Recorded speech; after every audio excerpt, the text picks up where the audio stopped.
the question that I had in my mind 6 years back was, what are the requirements for me as an expat Yeah. that I need to fulfill in order to buy an apartment or buy my first property? Can you please let us know what are the requirements for it?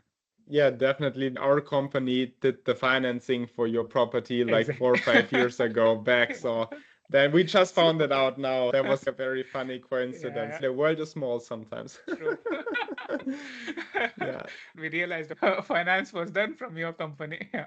Yeah. So basically, the requirements that you can buy a property as an expert is you need a residence permit. So either a blue card or the German citizenship, of course. It's still, of course, a bit more difficult than with the German citizenship. But now we also finance a lot of blue card holders. You need a stable job with good income, right? So you need to be out of the Probezeit. You need to be like settled into that, right? And have like consistency in your life, I always say, right?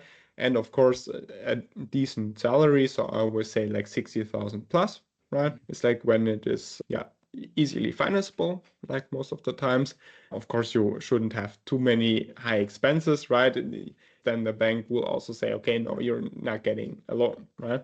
So that's of course important that like you live on less than you make, right? And there's a gap between what comes in and what gets out each month. And the third requirement is you need to have a down payment. We always need to have our property 10% down payment to cover the closing costs, right? That you need to have. So for example, when you want to buy a property for 200,000 euros or 250, which are the typical starting properties, then you need at least 25, 30,000 on your bank account. And I would always recommend 5 to 10,000 euros buffer also. So in this case, 35 to 40,000 that you just have on your bank account. So sometimes in Germany, we can even finance 100% and then also some of the closing costs. So whether you use it or not, we will then see, but you need to have it. So there's no point in wanting to buy real estate when you only have 10,000 euros on your bank account. Not then you need to like just keep on saving a bit more. And then when you have 25, 30, 35,000, then you can start exploring there. Nice. But Yeah. those will be the three requirements. And of course, realistically speaking, as experts, you also need to have a, let's say, mid to long-term perspective in Germany, right? There's no point in buying a property when you want to leave next year, right?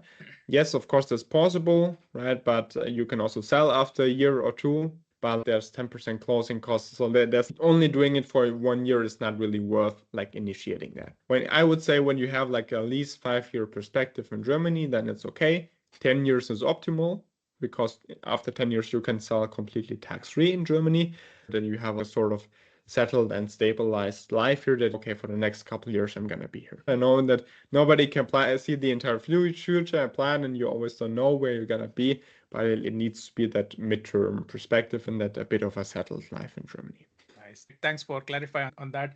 The reason why I think it's super important for someone who is watching this video is because there, I don't know where this thinking comes from, but somehow everyone thinks that, or like many of the expats that I spoke with thinks that, okay, they can only buy a property after they get the German citizenship, which No, is not correct. Exactly. I no. think this is a really nice point that you mentioned, because even though I have all my intentions to own a property, but I don't know what exactly to do, then you are just having Yeah, the money, but still you are not making use yeah. of it. So I think this is super important. If these requirements are met, you are in there, and if you want to own the property, then you could go ahead and own the property.